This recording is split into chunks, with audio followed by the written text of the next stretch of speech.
6 components to a whole self. Mental, thoughts, intellect, gaining of knowledge. Emotional, feelings that come in and out all day long like waves, and the deeper emotional current that is your more constant state.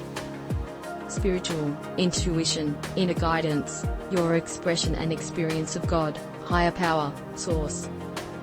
Physical, your actual body that you can see and touch, and all the inner systems and organs of your body such as nervous system, heart, lungs, etc.